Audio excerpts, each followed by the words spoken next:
Big breaking చూస్తున్నాం. నటుడు హేతువాదిగా చెప్పుకునే ప్రకాష్ రాజ్ ఓటు గల్లంతైంది. సార్ ప్రక్రియలో భాగంగా బెంగళూరులో ఉన్న ఆయన ఓటు తొలగించినట్లు తెలుస్తోంది. ఎస్ఐఆర్ లో తన ఓటు తొలగించడంపై ఈసీ తీరుపై సోషల్ మీడియాలో వేదికగా ఓ వీడియో రిలీజ్ చేస్తూ వ్యంగ్యాస్త్రాలు సాధించారు. ఇక్కడే పుట్టిన నా ఓటు ఎలా పోయింది అంటూ ఈసీబీ ప్రశ్నించారు. గతంలో ఇదే బెంగళూరు నుంచి లోక్సభ అభ్యర్థిగా పోటీ చేసిన విషయాన్ని గుర్తు చేస్తూ మళ్లీ ఓటర్ కార్డు పొందేందుకు ఏ డాక్యుమెంట్లు కావాలో చెప్పాలంటూ సోషల్ మీడియా వేదికగా ప్రశ్నించారు. దీంతో ప్రకాష్ రాజ్ ఓటు తొలగింపు అంశం ఇప్పుడు చర్చనీయాంశంగా మారింది. ఆయన ఆ వీడియోలో ఏం చెప్పారో ఒకసారి చూద్దాం. And for your kind information, I was an MP candidate of this constituency too. Well, the joke is nice. Game on. Let me see what is the process I have to go through. क्या कागज दिखाना पड़ेगा to get back my voter ID. Well, game on, but one little word. My friend, you can use your powers to deny few of the citizens the right to vote who may not elect you. But can you stop us, my dear friend, from our power of bringing you down? Just asking. Bye, dear friends. Sathiyo, I want to share a joke with you. I am one of the 65 lakh voters whose vote right has been deleted from Bangalore constituency after SIR. Nice joke, no? I was born in this constituency. I lived in this constituency. I had my schooling, college, theatre. And for your kind information, I was an MP candidate of this constituency too. Well, the joke is nice. Game on. Let me see what is the process I have to go through. क्या कागज दिखाना पड़ेगा to get back my voter ID. Well, game on, but one little word. My friend, you can use your powers to deny few of the citizens the right to vote who may not elect you. But can you stop us, my dear friend, from our power of bringing you down? Just asking. ప్రియమైన స్నేహితులారా, మిత్రులారా, నేను మీతో ఒక joke చెప్పాలనుకుంటున్నాను. SIR తర్వాత బెంగళూరు నియోజకవర్గం నుంచి ఓటు హక్కు రద్దయిన 65 లక్షల మంది ఓటర్లలో నేను కూడా ఒకడిని. జోక్ బాగుంది కదా. నేను ఈ నియోజకవర్గంలోనే పుట్టాను, ఇక్కడే నివసించాను. నా పాఠశాల, విద్య, కాలేజీ, థియేటర్ అన్నీ ఇక్కడే సాగాయి. అంతేకాదు నేను ఈ నియోజకవర్గానికి ఎంపీ అభ్యర్థిగా కూడా పోటీ చేశాను. నా ఓటర్ ఐడిని తిరిగి పొందడానికి నేను ఎలా దరఖాస్తు చేసుకోవాలో, ఏ డాక్యుమెంట్లు చూపించాలో చెప్పండి. ఒక చిన్న మాట, కొంతమంది పౌరులు ఓటు హక్కును తిరస్కరించడానికి మీరు మీ అధికారాలను ఉపయోగించుకోవచ్చు, కానీ మిమ్మల్ని పదవి నుంచి దించే మా శక్తిని మీరు ఆపగలరా అంటూ ఆయన వీడియోలో చెప్పుకొచ్చారు. ప్రకాష్ రాజ్ పరోక్షంగా ఎన్నికల కమిషన్ను సవాల్ చేస్తూ మాట్లాడారు. ప్రకాష్ రాజ్ ఇష్యూకు సంబంధించిన మా ప్రతినిధి మరిన్ని వివరాలు అందిస్తారు. చెప్పండి కరుణాకర్, అసలు ప్రకాష్ రాజ్ ఓటు ఎలా తొలగించారు, పూర్తి డీటెయిల్స్ ఏంటి? దేశవ్యాప్తంగా ఎస్ఐఆర్ ప్రక్రియ జరుగుతూ ఉంది. స్పెషల్ ఇంటెన్సివ్ రివిజన్, సమగ్ర ఓటరు సవరణ జాబితా ఏదైతే జరుగుతూ ఉందో దేశవ్యాప్తంగా ఇప్పుడు 3వ విడతలో భాగంగా అటు కర్ణాటక కావచ్చు, తెలంగాణ కావచ్చు, ఆంధ్రప్రదేశ్ కావచ్చు, ఈ 3 రాష్ట్రాల్లో విస్తృతంగా ఎస్ఐఆర్ నడుస్తూ ఉంది.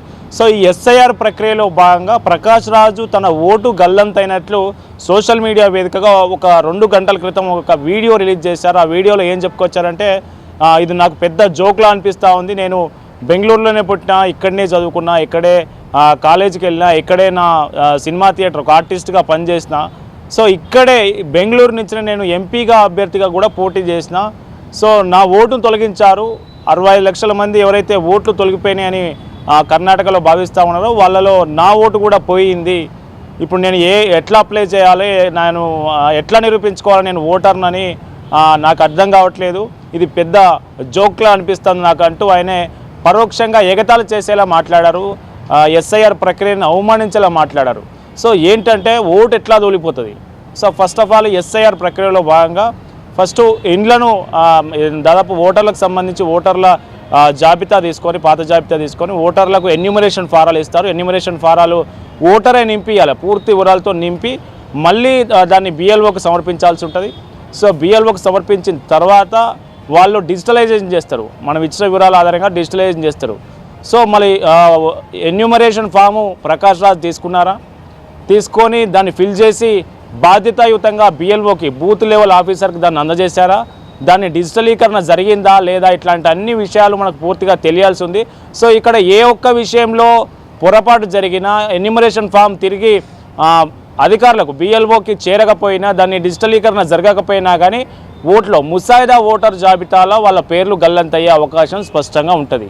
సో అందులో భాగంగానే ప్రకాష్ రాజ్ ఓటు గల్లంతైనట్లు మనకు స్పష్టంగా తెలుస్తూ ఉంది. ఎందుకంటే ఒక బాధ్యతాయుతమైన పౌరుడిగా, ఈ దేశ పౌరుడిగా ఎస్ఐఆర్ ప్రక్రియలో భాగంగా తనకు సంబంధించిన వివరాలు ఎన్యూమరేషన్ ఫామ్లో ఖచ్చితంగా నింపి బిఎల్ఓలకు సమర్పించాల్సి ఉంటుంది. సో మన తెలుగు రాష్ట్రంలో తెలంగాణకు సంబంధించి కూడా దాదాపు 70 లక్షల మందికి సంబంధించి కూడా డిజిటలీకరణ జరగలేదు. వాళ్ళ ఓట్లన్నీ గల్లంతు కాబోతా ఉన్నాయి. అంటే ఓట్లు గల్లంతు ఇన్ ద సెన్స్ వాళ్ళ డబుల్ ఓట్స్ ఉన్నా, నకిలీ అంటే ఫేక్ ఓట్స్ ఉన్నా, చనిపోయిన వారి ఉన్నా, సో ఇట్లాంటి అన్ని ఓట్లు తొలగిపోతున్నట్లు మనకు స్పష్టంగా అర్థమవుతుంది. దాదాపు 78% మాత్రమే డిజిటలీకరణ జరిగింది. ఎవరైతే ఎన్యూమరేషన్ ఫామ్ తీసుకున్న వాళ్ళు మళ్ళీ బిఎల్ఓలకు ఇచ్చి వాళ్ళంతా డిజిటలైజేషన్ ప్రక్రియ చేసిన దానికి 78% మాత్రమే.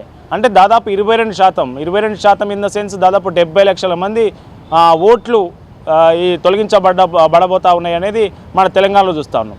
సేమ్ కర్ణాటకలో కూడా ఇదే పరిస్థితి. దాదాపు 70 నుంచి 65 లక్షల మంది ఓటర్లకు సంబంధించినటువంటి వివరాలు మన ముసాయిదా జాబితా ఆగస్టు 5న విడుదలైంది కర్ణాటకకు సంబంధించి. ఆ ముసాయిదా జాబితాలో 65 లక్షల మంది పేర్లు తొలగించబడ్డాయి. సో వాళ్ళు ఎందుకు తొలగించబడ్డాయి అన్న దాని మీద కూడా 1 మంత్, ఒక నెల రోజుల పాటు వాళ్ళకు అభ్యంతరాల స్వీకరణకు ఒక నెల రోజులు గడువు ఇస్తారు. ఈ నెల రోజుల్లో వాళ్ళ దగ్గర ఉన్న పత్రాలతోని మనకు ఎన్నికల అధికారుల దగ్గర పోయి వాళ్ళకున్న ఆధారాలు సమర్పించి మళ్ళీ ఓటును పొందే అవకాశం ఉంటుంది. సో అదేవిధంగా మ్యాపింగ్ జరగకపోయినా, సరిగా మ్యాపింగ్ అంటే మనకు ఎన్యూమరేషన్ ఫామ్ తీసుకొని వివరాలు నింపి వాళ్ళకి ఇచ్చినా కానీ మ్యాపింగ్ సరిగా లేకుంటే 2002 కంటే ముందు ఉన్నటువంటి వాళ్ళ వివరాలు ఇవ్వకపోయినా ఎలక్షన్ కమిషన్ ఆఫ్ ఇండియా సూచించినటువంటి 12 ఏదైతే ధృవీకరణ పత్రాలు ఉంటాయో, 12 గుర్తింపు పత్రాలు, సో వాటిలో ఏదన్నా ఒకటి చూపించకపోయినా కానీ వాళ్ళకు నోటీసులు ఇచ్చి ఎలక్షన్ కమిషన్ ఎస్ఐఆర్ ప్రక్రియలో భాగంగా వాళ్ళకు నోటీసులు అందజేసి వాళ్ళని ఓటు తొలగించే అవకాశం ఖచ్చితంగా ఉంటుంది.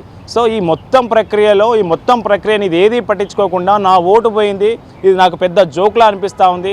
సో ఇదేంటి, నేను ఎంపీగా కూడా పోటీ చేసినా, ఎమ్మెల్యేగా పోటీ చేసినా, ప్రధానమంత్రిగా పోటీ చేసినా కూడా election commission rules and regulations ఏముంటాయో ఎన్యూమరేషన్ ఫామ్ తీసుకొని వివరాలు సమర్పించి వాళ్ళకు బిఎల్ఓకి ఇస్తేనే నీ ఓటు నమోదవుతుంది. ఈ విషయం స్పష్టంగా ఉంది. ఆన్లైన్లో కూడా ఎలక్షన్ కమిషన్ ఈ విధానం చేపట్టింది. సరే నీ బిఎల్ఓ ఎవరో, నీ బిఎల్ఓ దగ్గర ఎన్యూమరేషన్ ఫామ్ తీసుకునే టైం నాకు లేదు, బిఎల్ఓని కలిసే అవకాశం నాకు లేదన్నప్పుడు ఆన్లైన్లో కూడా నువ్వు ఎన్యూమరేషన్ ఫామ్ నింపి వాళ్ళకి ఇచ్చే అవకాశం ఉంది. సో అట్లాంటి అవకాశాన్ని కూడా వినియోగించుకున్నాడా ప్రకాష్ రాజ్ లేదా అన్నది మన పూర్తి వివరాలు తెలియాల్సి ఉంది. సో ఈ ప్రక్రియని ఏం చెప్పకుండా ఈ మొత్తం వ్యవస్థ సవరణ ప్రక్రియకు సంబంధించినటువంటి స్టెప్స్ ఏవైతే ఉన్నాయో, మనం ఫాలో అవ్వాల్సిన స్టెప్స్ ఏవైతే ఉన్నాయో వేటిని ప్రస్తావించకుండా నా ఓటు మాత్రం పోయింది, నేను ఈ దేశంలో ఎంపీగా పోటీ చేసిన, సో కేవలం కొంతమంది భారత పౌరుల ఓటును తొలగించడం వల్ల మిమ్మల్ని అధికారం నుంచి దించే శక్తి ఎవరు లేరని మీరు అనుకోవద్దు అంటూ ఆయన పరోక్షంగా కేంద్ర ప్రభుత్వాన్ని ఆయన ప్రశ్నించే పరిస్థితి ఆ వీడియోలో కనిపించింది. ఈ వీడియోకి సంబంధించి ప్రస్తుతం సోషల్ మీడియాలో ఈ వీడియో వైరల్గా మారుతున్న పరిస్థితి. సో దీనికి సంబంధించి చెప్పండి. అయితే దీని మీద కూడా అయితే ఊరికొక ఓటు కూడా ఉంచుతున్నాడు అంటూ కూడా ప్రకాష్ రాజ్ మీద కూడా గతంలో ఆరోపణలు చోటు చేసుకున్నటువంటి పరిస్థితి, దీని మీద వివరాలు ఏమన్నా ఉన్నాయా? ఎస్. సో వివరాలంటే ఇది ఒక యాక్టర్గా ఇటు తెలంగాణలో పనిచేశాడు, అట్లాగే కర్ణాటకలో పనిచేశాడు, తమిళనాడులో పనిచేశారు. సో 3-4 రాష్ట్రాల్లో, అటు మహారాష్ట్రలో కూడా పనిచేశారు. సో 3-4 రాష్ట్రాల్లో ఆయన ఎప్పుడూ తిరుగుతూ ఉంటారు కాబట్టి ఈయనకు పలు రాష్ట్రాల్లో ఓటు హక్కు ఉంది అనే దాని మీద ఒక న్యాయవాది 2019లో పోలీస్ స్టేషన్లో ఫిర్యాదు చేయడం జరుగుతుంది. ఈయనకు ఎక్కువ రాష్ట్రాల్లో ఓటు హక్కును కలిగి ఉన్నాడు. భారత రాజ్యాంగం ప్రకారం, ఎన్నికల నిబంధనల ప్రకారం ఒక్క చోట కంటే ఎక్కువ చోట ఓటు కలిగి ఉండడం అనేది సరికాదు, అది నేరం. సో దీనికి సంబంధించే మనకు 2019లో ఒక పోలీస్ స్టేషన్లో ఒక న్యాయవాది, ఒక సోషల్ యాక్టివిస్ట్ ఫిర్యాదు చేసిండు. ఆ ఫిర్యాదు మీద కేసు నమోదైంది. కేసు నమోదైన తర్వాత కోర్టుకు వెళ్ళింది. పోలీసులు కేసు ఎప్పుడైతే కోర్టులోకి వెళ్ళిందో కోర్టు కూడా అతనికి నోటీసులు ఇస్తుంది. దీనికి హాజరై దీనికి వివరణ ఇవ్వు, దీనికి హాజరై దీనికి కౌంటర్ ఇవ్వండి అంటూ కోర్టు కూడా, మనకు బెంగళూరులో ఉన్నటువంటి కోర్టు కూడా, జేసీఎం కోర్టు ఏదైతే ఉందో కోర్టు కూడా అతనికి అనేక సార్లు నోటీసులు అందజేసింది. సో ఈ నోటీసులు అందజేసినప్పుడు కూడా ఒక్కసారి కూడా కోర్టుకు విచారణకు హాజరు కాలేదు ప్రకాష్ రాజ్. సో ఆ కేసునే పట్టించుకోలేదు, కనీసం ఒక్కసారి కూడా కోర్టుకు హాజరు కాలేదు. కోర్టుకు హాజరు కాకుంటే కోర్టు సీరియస్ అయ్యి ఒక 3-4 సార్లు చూసిన తర్వాత కోర్టు కూడా సీరియస్ అయ్యి అతని మీద నాన్ బెయిలబుల్ వారెంట్ జారీ చేసింది. సో నాన్ బెయిలబుల్ వారెంట్ జారీ చేసిన తర్వాత ప్రకాష్ రాజ్ తరపున న్యాయవాది కొంత కోర్టుకు కొన్ని వివరాలు సమర్పించడం, ఆ తర్వాత ఆ కేసు వీగిపోయింది. సో ఇట్లా ప్రకాష్ రాజుకు భిన్న రాష్ట్రాల్లో ఒకటి కంటే ఎక్కువ చోట్ల ఇటు కర్ణాటక కావచ్చు, తెలంగాణ కావచ్చు, మహారాష్ట్ర కావచ్చు, తమిళనాడులో కూడా ఉందనే ప్రచారం కూడా ఉంది. సో ఇట్లా ఎక్కువ చోట్ల ఓటు ఉందనే విషయం కూడా మనకు అనేక సార్లు అది కేసుల రూపంలో కావచ్చు, అనేక సోషల్ మీడియా కావచ్చు, సో వివిధ రకాలుగా అనేక సార్లు బయటకు వచ్చింది. సో ఈ నేపథ్యంలో బెంగళూరులో తొలగించబడిన ఓటు అతడు ఒక్కడికే ఆ ఓటు మాత్రమే ఉందా, లేకుంటే మిగతా చోట్ల ఎక్కడైనా ఓటు ఉందా? సో మిగతా చోట్ల తెలంగాణ కానీ, కర్ణాటకలో ఇంకెక్కడ, బెంగళూరు కాకుండా ఇంకెక్కడైనా కానీ, లేకుంటే తమిళనాడులో కానీ, మహారాష్ట్రలో కానీ, సో ఇంకెక్కడ ఓటు ఉంది? ఒక చోట మాత్రమే ఓటు హక్కు ఉండి ఉన్న ఒక బెంగళూరులో ఆ ఒక్క ఓటు మాత్రమే అక్కడి నుంచి తొలగిపోయిందా, ఇంకా మిగతా చోట్ల ఓటు హక్కు ఉందా లేదా అనే వివరాలు కూడా మనకు పూర్తి స్థాయిలో స్పష్టత రావాల్సి ఉంది. అయితే కర్ణాటక సర్ ప్రక్రియలో ఆయన ఓటు తొలగింపు దగ్గర ప్రధాన కారణాలు ఈయనకు పలు రాష్ట్రాల్లో ఓటు ఉండడమే కారణమై ఉండొచ్చు అంటారా? సో అది అని చెప్పలేము. పలు రాష్ట్రాల్లో ఓటు హక్కు ఉండడం వల్ల ఇక్కడ ఇది తొలగిపోయిందని చెప్పలేము.